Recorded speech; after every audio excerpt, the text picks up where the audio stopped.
এক দেবী যিনি নিজেই নিজের শিরচ্ছেদ করেন, তিনি কি শুধুই প্রতীক নাকি এর পেছনে লুকিয়ে আছে গভীর কোনো তত্ত্ব?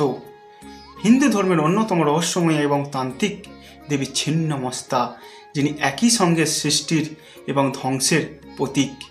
সাধারণ দেবী মূর্তির চেয়ে সম্পূর্ণ আলাদা তার রূপ ও শক্তি।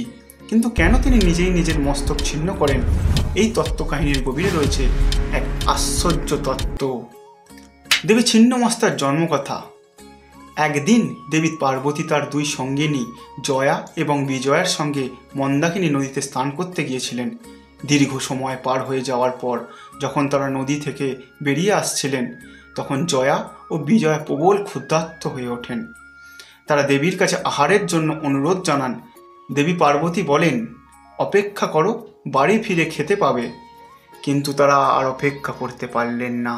তখনই দেবী পার্বতী প্রবল শক্তিতে নিজের মস্তক ছিন্ন করেন এবং সেই মুন্ডহীন শরীর থেকে 3টি রক্তধারা প্রবাহিত হতে থাকে। জয়া ও বিজয়ার মুখে পড়ে, আর তৃতীয়টি স্বয়ং দেবী নিজের মুখেই ধারণ করেন।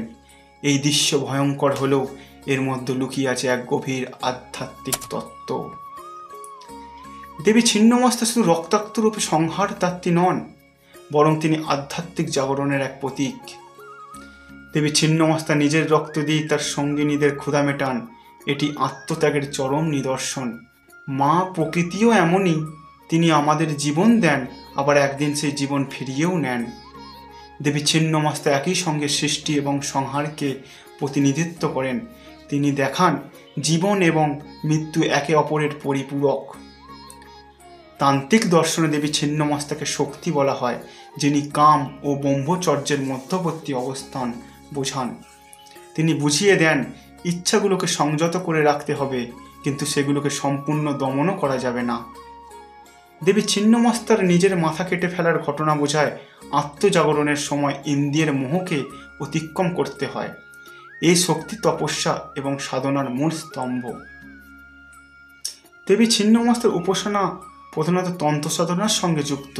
সাধারণ হিন্দু দেবদেবীদের মতো তিনি নন। তার পূজা ভয়ঙ্কর, রহস্যময় এবং শক্তিশালী। ছিন্নমস্তার মন্দির কিছু কিছু জায়গায় আছে। প্রসিদ্ধ ছিন্নমস্তার মন্দির যেমন রাজাবাপ্পা, ঝাড়খণ্ডে অবস্থিত। এটি বিশ্বের সবচেয়ে বিখ্যাত ছিন্নমস্তা মন্দির। এখানে দেবী নিজের শির ছিন্ন করা অবস্থান বিরাজমান। কামাখ্যা, আসামে অবস্থিত।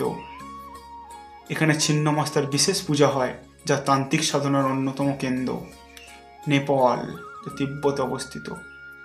বৌদ্ধ তান্ত্রিক সাধনায় ছিন্নমস্তার উল্লেখ রয়েছে, যেখানে তাকে বজ্রযোগিনী বলা হয়। তান্ত্রিক পূজা যেমন অমাবস্যা মহাশক্তির রাত্রে বিশেষ পূজা হয়, নরবলি ও প্রতীক বলি।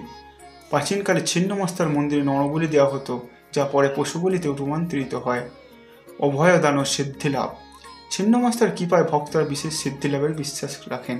ভিডিওটা ভালো লাগলে অবশ্যই চ্যানেলটাকে সাবস্ক্রাইব করবেন। জয় মা ছিন্নমস্তা।